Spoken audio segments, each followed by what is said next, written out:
Busque conmigo Santiago capítulo 1, versículos 2 al 4. Santiago capítulo 1. ¿Lo encontró? Santiago capítulo 1, versículos del 2 al 4. Yo estoy leyendo la versión Reina Valera. Si ya lo encontró por acá, me dice amén, por favor. Sí, por este lado también. Amén. ¿Estamos? Dice así, fíjese. Hermanos míos, tened por sumo gozo cuando os halléis en diversas pruebas, sabiendo que la prueba de vuestra fe produce paciencia, mas tenga la paciencia su obra completa, para que seáis perfectos y cabales sin que os falte cosa alguna. Recuerde que estamos en el tema una fe viva. Amén. Esa es la serie que hemos tomado, una fe viva. Y venimos, esta es la sexta sesión de una fe viva.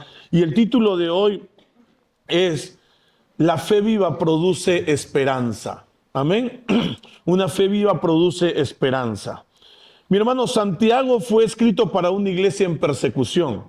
Esta iglesia tuvo que aprender a usar su fe para producir la esperanza que necesitaban.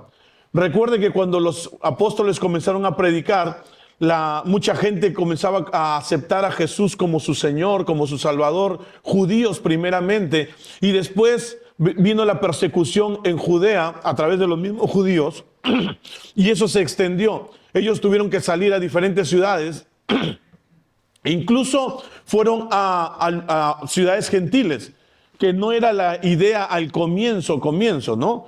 Pero la persecución los expulsó de Jerusalén al resto de Israel y al resto también del mundo. Entonces la iglesia comenzó a crecer y el imperio romano comenzó a sentirse intimidado, comenzó a sentirse que hablaban de otro rey que no sea el César, y entonces comenzó una persecución más abierta. Cuando Santiago escribe esto ya había persecución. ¿Sí? Dile que está a tu costado, ya había persecución. Los cristianos ya estaban siendo perseguidos por su fe.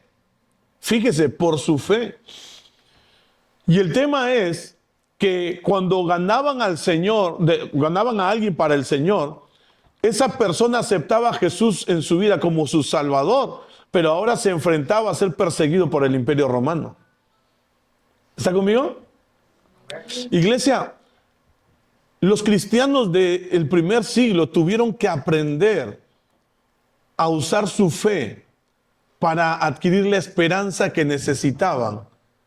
No para pensar en que iban a tener su casa de 2, 3 pisos con piscina y que iban a poder viajar a donde quieran.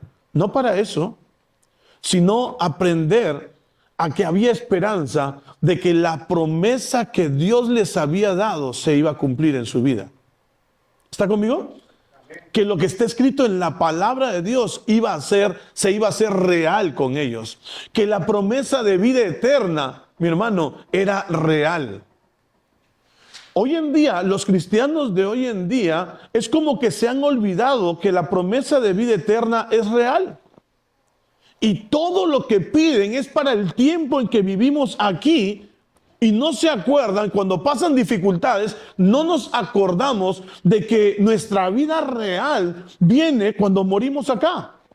No estoy diciendo que nuestra vida acá no importe. Dile que está a tu costado. No es cierto eso. Por supuesto que importa. Pero hermano, ¿qué son 80 a 100 años que tú y yo viviremos aquí en el mejor de los casos? ¿Qué son 80 a 100 años para la eternidad? ¿Está conmigo? ¿Qué es la eternidad? ¿Sí me dejo entender?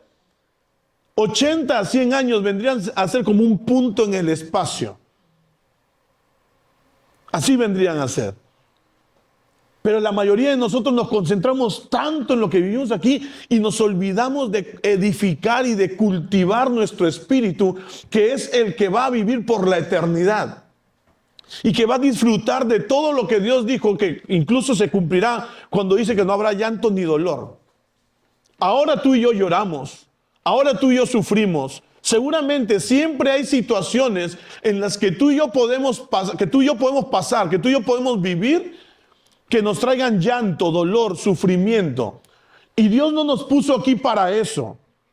Pero a Dios no le asusta que tú y yo pasemos por eso tampoco, porque Él es Dios y Él puede darnos la victoria. ¿Está conmigo? Y esa es la esperanza que los primeros cristianos necesitaban tener. Pero ¿cómo tenían esa esperanza? Porque su fe era real. Y solo una fe viva puede tener y sostener una esperanza real. ¿Está conmigo? Dile que está a tu costado, solo una fe viva. Dile, solo una fe viva sostiene una esperanza real. Hermano, si no hay una fe viva en ti, no hay esperanza real. Serán ilusiones lo que tengas. Entonces, una fe viva nos habla de obras. Lo hemos dicho desde la primera semana que hablamos de esta serie. Una fe viva se muestra con obras. ¿Está conmigo?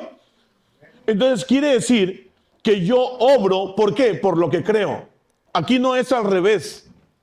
Aquí es, mi hermano, yo creo y por lo que yo creo, yo obro. ¿Sabe? Muchos creyentes hoy en día hacen al revés.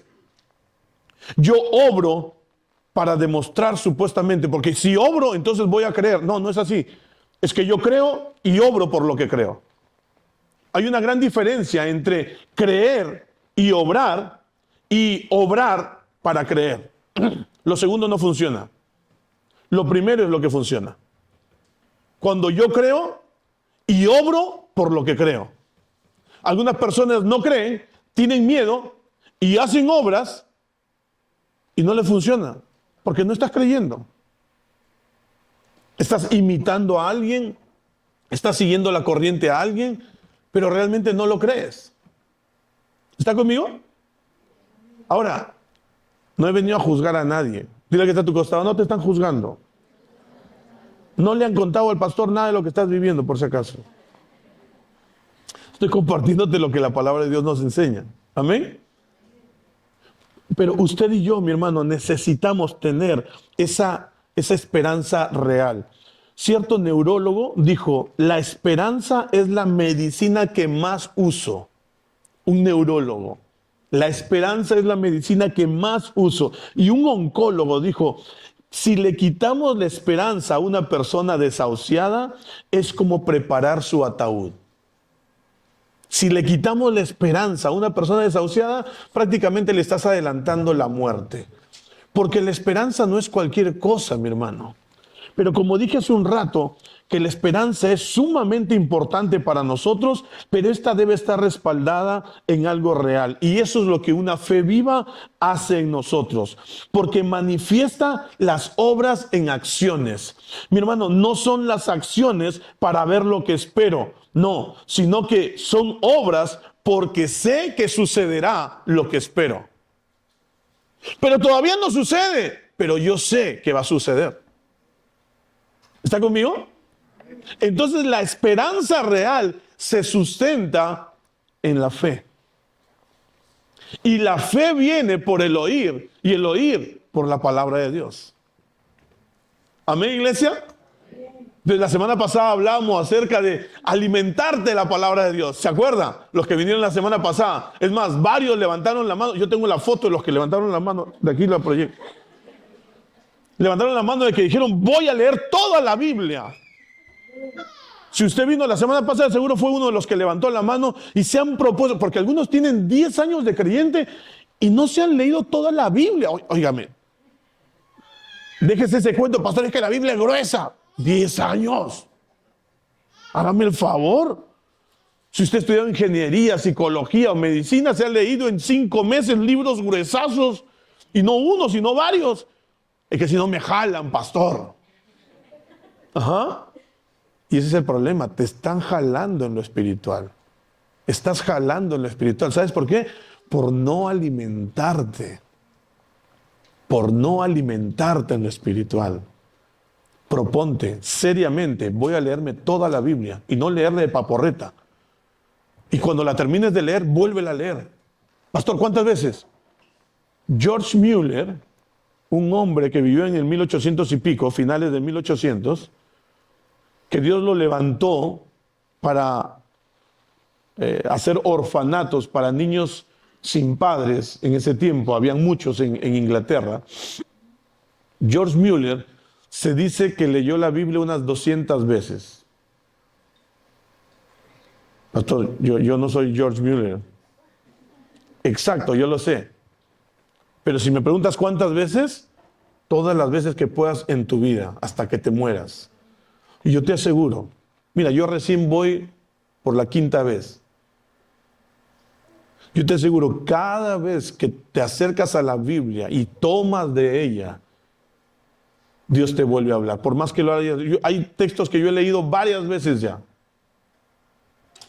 Y lo veo y de pronto Dios me habla de otra manera a través de ese texto.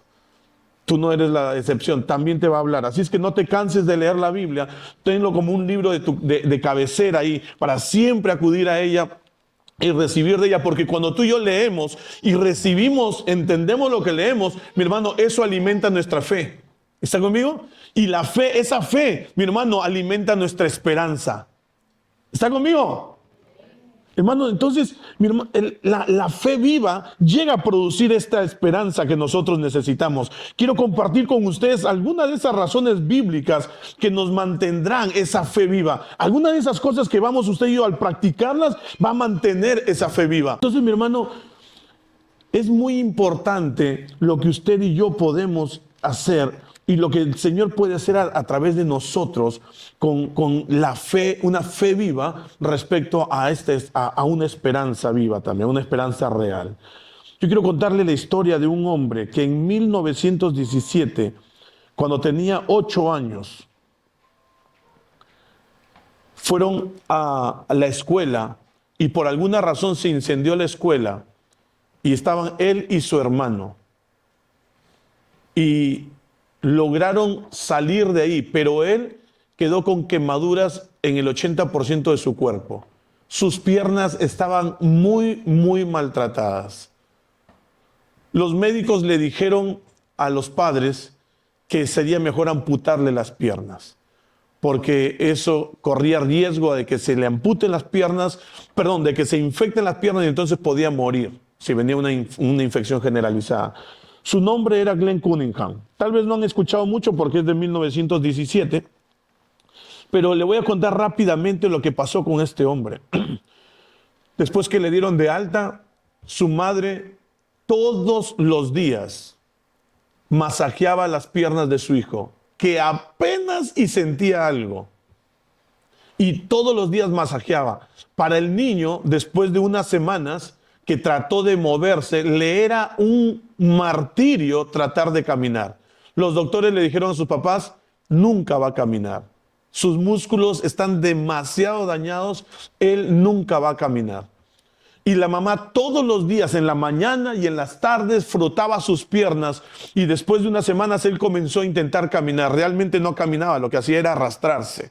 Se colgaba de algo, tenía su silla de ruedas, pero cuando intentaba en la cerca de su casa, se colgaba de la cerca y quería mover las piernas y no podía, y con los brazos se jalaba y hacía que las piernas se muevan, y eso lo agotaba mucho. Pero al pasar el tiempo, no solamente pudo ponerse de pie, sino que intentaba caminar de alguna manera y tratar de mover. Día tras día, semana tras semana, mes tras mes. Desde los 8 años, imagínense, como a los 12 más o menos, él ya podía dar pasos con mucho, mucho dolor. A pesar de los masajes de su madre, Glenn Cunningham comenzaba a dar pasos y era doloroso, doloroso. Un día descubrió que si lo hacía corriendo, le dolía menos. Y desde ese día, ese muchacho, todo lo hacía corriendo. Lo mandaban a comprar y ¡pum!, se iba corriendo. Para ir al baño, corriendo. Y no porque estaba apurado, sino porque le dolían menos las piernas. A donde iba, iba corriendo. Todo el mundo lo conocía como el corredor del pueblo, porque siempre lo veían corriendo. La gente pensaba que le gustaba correr, pero no es que le gustaba correr, era que le dolía menos. Pero eso comenzó a desarrollar una habilidad, el correr. Y Glenn Cunningham, mi hermano, en 1938, Bueno, después él entra a la universidad, se mete en el equipo de atletismo de la universidad, se vuelve en el número uno del equipo de atletismo de su universidad, con las piernas quemadas, porque era notorio que estaban quemadas sus piernas. No le hicieron la operación ni nada de eso.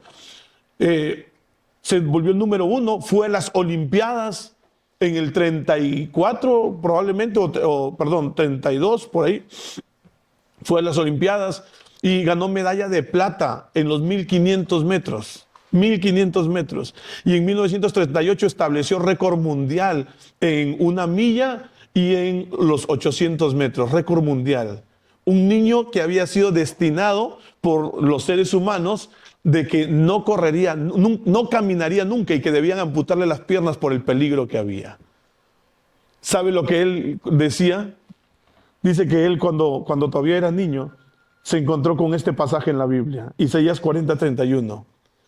Y él se agarró de eso, se agarró y no lo dejó. Era un pasaje que él lo repetía.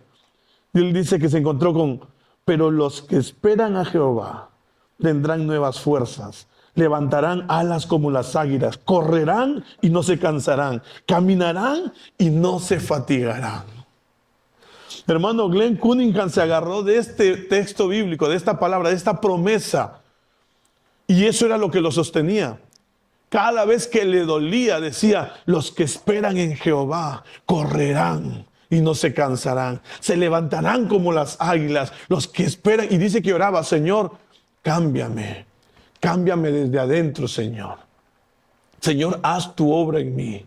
Haz tu obra en mí. Y este texto, él se aferró a este texto.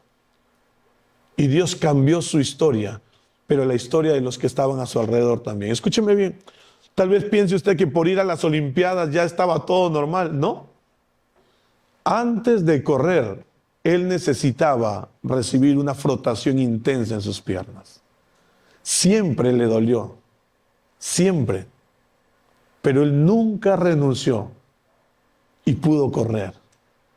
Y pudo hacer su vida. Después que dejó el atletismo, convirtió su rancho en una escuela de preparación para niños con problemas. Iglesia, tal vez tú sufras hoy por lo que estás pasando y tal vez no te guste. Créeme, yo creo que a Glenn Cunningham no le gustaba haberse quemado con esto en la escuela. Pero no se quedó llorando sobre la quemadura. No se quedó lamentando sobre ello. No le echó la culpa a Dios. Le creyó a Dios. Y tomó una promesa de parte de Dios. Y aunque le dolieron las piernas hasta el día de su muerte, agradeció a Dios porque no se quedó postrado ni le amputaron las piernas, como es el caso de muchos otros, que aún también así encuentran esperanza en el Señor y encuentran el propósito que Dios transforma su vida. Pero en el caso de él, no le tuvieron que amputar las piernas y logró ser campeón olímpico incluso. Hermanos, ¿cuántas veces tú y yo perdemos la esperanza por las cosas que nos pasan? Y no quiero, por el amor de Dios, no me malinterprete, no quiero minimizar tu sufrimiento, para nada. Yo no sé lo que estás pasando tú realmente. Por más que me lo cuentes, no voy a experimentar la intensidad que tú lo estás pasando. Pero lo que quiero decirte, porque tú no pasas por lo que yo paso tampoco. Y no vamos a comparar nuestro sufrimiento. ¿Está conmigo? Lo que yo quiero decirle es que si a mí me ha ayudado la palabra de Dios, si a Glenn Cunningham le ayudó la palabra de Dios, si a miles de personas la palabra de Dios nos ha dado la fortaleza, porque es Dios mismo que siempre respalda y cumple su palabra. No te rindas. A ti también te va a ayudar. Por el amor de Dios, no te rindas. No eres la última persona, ni vas a ser, no eres la primera, ni vas a ser la última persona. Pero te aseguro que si te agarras de Él, de sus promesas, lo que hoy no entiendes, mañana lo verás con claridad. Corrie ten Boom, una mujer que ya murió, subsistió al holocausto nazi.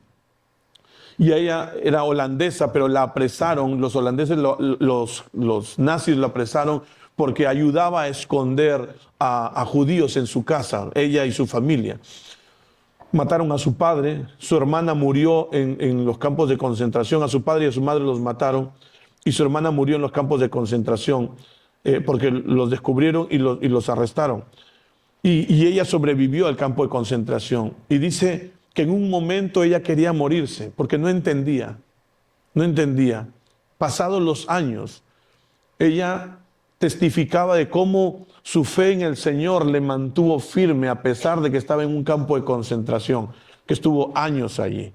Salió enferma, gracias a Dios no se murió, se mantuvo firme y después daba testimonio y llevaba palabra de esperanza a otras personas. En una oportunidad estaba testificando y cuando las personas se acercaban porque necesitaban ser ministradas por ella, dice que entre los que se acercaron vino un oficial nazi que era el que las atormentaba en el campo de concentración. Y cuando lo vio, dice que tuvo un encuentro duro en su interior, pero que el Señor vino a su corazón y le dijo: así como yo te he perdonado, también lo he perdonado a él. Ese hombre se acercó y le pidió perdón. No habían lágrimas que pudieran suplir lo que él había hecho. Pero ella extendió el perdón que Dios le había dado a ella sobre ese hombre. Y ella dice: a veces vemos nuestra vida y nuestra vida está en las manos de Dios. Pero nosotros no vemos lo que Dios está haciendo en nuestra vida. Es como una alfombra. Yo no sé si ustedes habrán tejido. Cuando yo era niño, hacían esto en las escuelas, en el curso de arte. Y era como un tocuyo y que metían lana así. No sé si se acordará alguno de aquí. Metían lana e iban formando algo. Pero cuando usted miraba por atrás, usted miraba solamente lanas cruzadas y lanas. Era un entrevero por atrás. Por atrás usted no veía qué es lo que... Y dice, a veces nuestra vida es así. Está en las manos de Dios y Dios está tejiendo nuestra vida. Y Dios está poniendo la lana, sacándola, cambiando de color, poniendo uno y otro. Y nosotros queremos ver y solamente vemos la parte de atrás. Y vemos todos los hilos cruzados y creemos que nuestra vida es un asco. Pero tienes que esperar lo suficiente para poder ver la obra de arte que Dios está haciendo. Porque cuando Dios te muestre lo que Él está haciendo, entonces tu vida tendrá sentido. Y verás la obra de arte de lo que está haciendo. ¿Está conmigo? Y lo dijo una mujer que fue atormentada y torturada en los campos de concentración nazi. Así es que, iglesia, la palabra de Dios nos da esperanza. Dice Santiago capítulo 5, versículo 7. Mirad cómo el labrador espera el fruto precioso de la tierra, siendo paciente en ello hasta que recibe la lluvia tardía, la lluvia temprana y la tardía. Esto nos enseña, mi hermano, que las dificultades no son para siempre. Dile al que está a tu costado: lo que estás pasando no es para siempre. ¿Sí? Lo que estás viviendo ahora no es para siempre. Ay, pastor, pero ya tengo un año con esto ya. Pero no es para siempre. Tal vez sea un tiempo considerable en tu vida, no lo sé, pero no es para siempre. Dios le dio sueños a José, el patriarca israelita. Le dio sueños a José de que sería gobernador de la tierra. ¿Sí? Y se lo dio cuando era un chiquillo. ¿Qué edad tendría? No dice la Biblia qué edad tendría, pero era un mozuelo. A los 17 años lo venden a Egipto. Entra como esclavo a Egipto. En Egipto lo meten preso porque lo denuncian por algo que él no había hecho. Lo calumnian y lo meten preso. Mire, esclavo y ahora preso encima. ¿Qué tiempo estuvo desde que entró a Egipto como esclavo hasta cuando Faraón lo levanta de ahí? Mejor dicho, Dios a través de Faraón lo saca para que gobierne Egipto. ¿Sabe cuánto tiempo pasó? 13 años aproximadamente. 13 años, a un hombre al que Dios le había dicho que iba a ser gobernador de Egipto. Pero ¿cómo va a ser gobernador? Mira que estoy de esclavo. Mira que estoy preso. Pero es que no se trata de ti. Pastor, ¿y por qué tuvo que José pasar por eso? No lo sé. Se lo preguntaremos al Señor. Pero hay cosas que podemos darnos cuenta. O sea, José, como hijo predilecto, porque era el preferido de Jacob, tenía que haber tenido su orgullito, pues.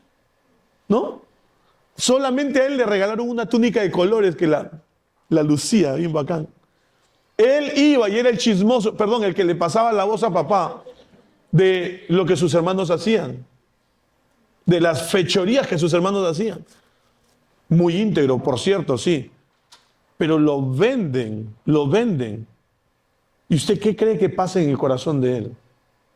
Oiga, hoy soy libre, el hijo predilecto y mi padre, mañana soy esclavo, dueño de nada, ni de mi vida. ¿Qué cree que sentía?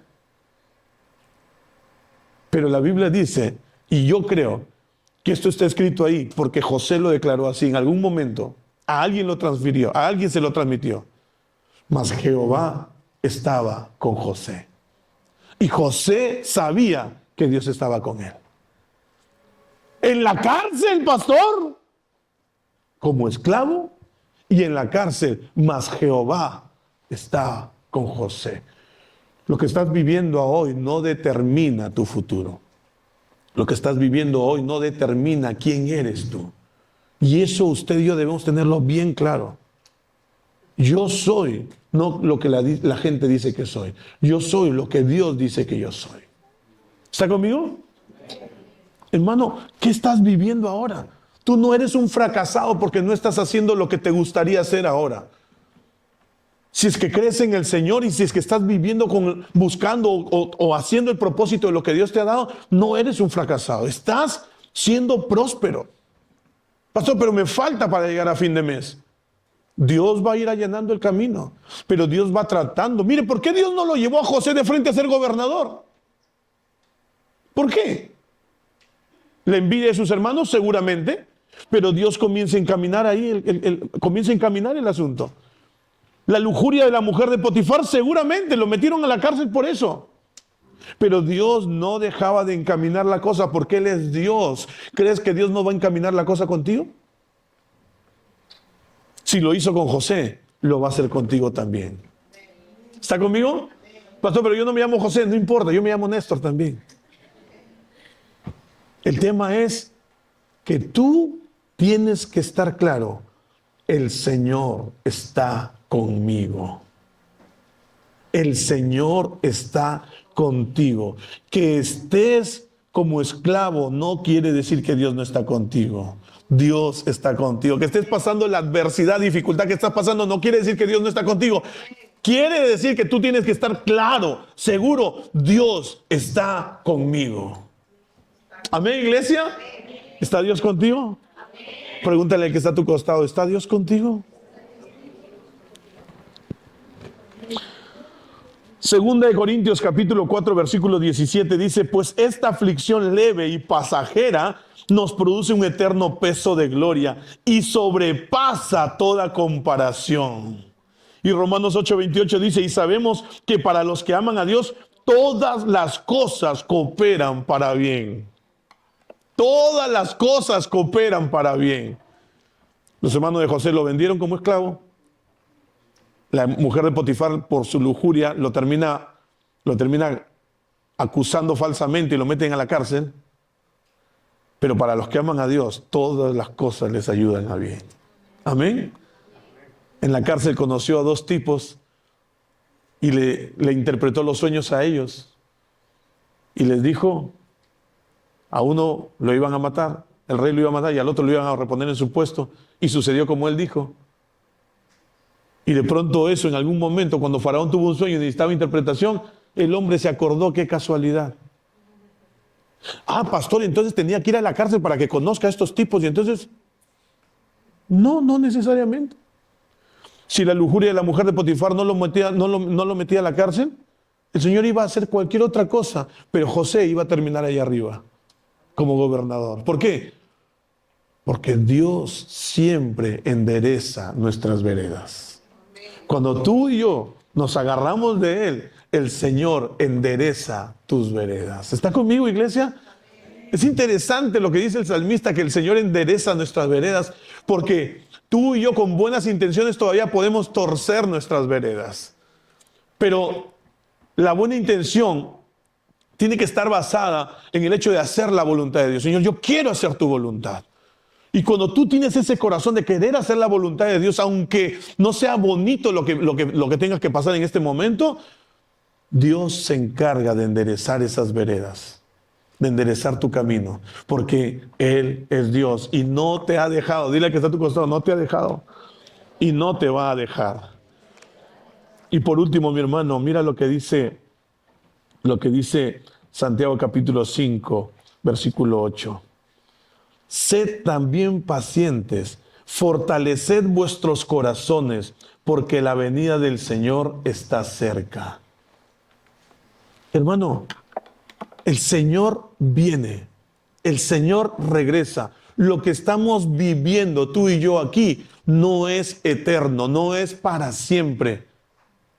Él viene y la eternidad con Él. ¿Está conmigo? Sea que tú y yo estemos vivos cuando Él venga o no, Él viene. Ay, pastor, pero a mí me gustaría que fuera en mi tiempo y para poderlo ver. Eso es lo bueno, que el Señor no se deja presionar por nosotros. Porque el tiempo no es problema para Dios, el tiempo es problema para ti y para mí. Dios vive en la eternidad. Tú y yo nos hacemos un mundo, un año, 2 años. Sí, no, yo lo entiendo, también a mí me cuesta eso. Pero Dios vive en la eternidad. Dios está esperando, Dios está tratando con nosotros. José experimentó una transformación y Cristo no había venido ni siquiera a redimirnos todavía. Pero él sabía, Dios está conmigo. Jesús todavía no se había revelado. La promesa ya estaba, ojo, la promesa está desde el principio. La promesa de la venida del Señor está desde el momento que el hombre pecó. Y le dijo, de la simiente de la mujer vendrá uno. Es más, ahorita pensándolo, se me hace que el enemigo pensaba que de repente José podía haber sido. Porque era muy íntegro el muchacho. Ah, no, este es el Salvador. Se mantuvo firme, no era él. Se equivocó. Pero escúcheme bien, Dios estaba con José y José tenía claro. Mire, todavía no había venido ni siquiera la primera vez Jesús, pero José estaba claro, su esperanza firme. Hermano, no te desesperes. Estamos en un tiempo en el que, valga la redundancia, el tiempo es una cosa que nos atormenta. Somos de la sociedad, o mejor dicho, de los tiempos, de la parte de la humanidad, las generaciones, gracias Eduardo, las generaciones que más angustiadas por el tiempo que cualquier otra. Tenemos autos más rápidos, tenemos aviones que nos trasladan más rápido, computadoras que nos conectan con el otro mundo, con el otro lado del mundo al toque, y somos los más desesperados que hace 100, 200, 300 años. Hace 30 años le mandé una carta a un amigo que estaba en Japón, que se veía mi vecino, que era mi pataza. Se demoró 1 mes en llegar.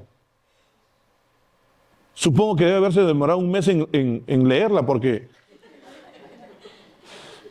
después de 2 meses me regresó la carta. Entonces, y cuando la mandó 1 mes más, 3 meses.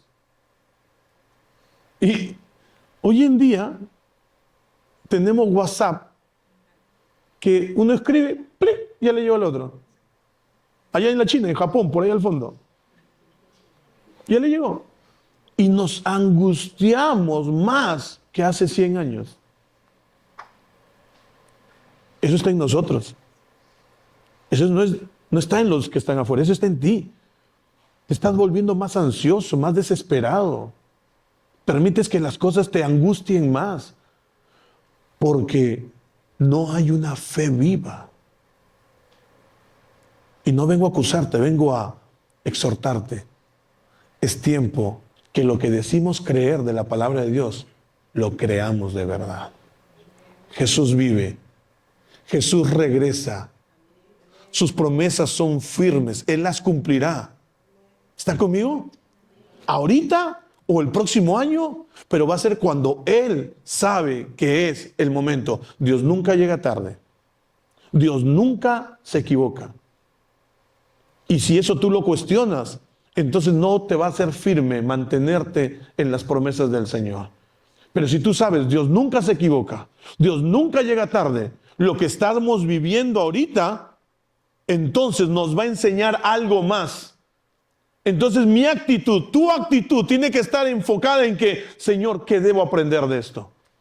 Porque tú no te equivocas, tú me amas, quieres lo mejor para mí y estoy pasando por esta situación. ¿Qué debo aprender? José aprendió a perdonar a sus hermanos. A pesar de que sus hermanos fueron muy, muy malos. Que José aprendió a perdonar a los que le rodean y aprendió a servirles. ¿Y sabes lo que hizo eso? Alimentó a toda su generación. Y ahí es donde nace el pueblo de Israel. Así fue como Dios lo convirtió a una familia en pueblo. Porque se multiplicaron. Mira, ningún dolor que estás experimentando hoy va a impedir que Dios haga la transformación en ti y en tus generaciones de lo que Él desea hacer gloriosamente. Así es que te animo, hermano, en esta mañana. No te quedes en la queja, en el lamento. Agárrate firme de lo que la palabra de Dios nos enseña. Agárrate firme. Créele al Señor que tu fe sea una fe real, una fe viva. Que lo que tú obres sea porque crees, por lo que crees realmente. No por lo que te dicen que hagas, sino por lo que tú crees realmente. Y lo que crees basado en la palabra del Señor. ¿Está conmigo? ¿Está conmigo, iglesia? Siempre las dificultades que nos tocan vivir a ti y a mí son la oportunidad para ver la gloria de Dios en nuestra vida. ¿Lo crees? Cierra tus ojos un momento.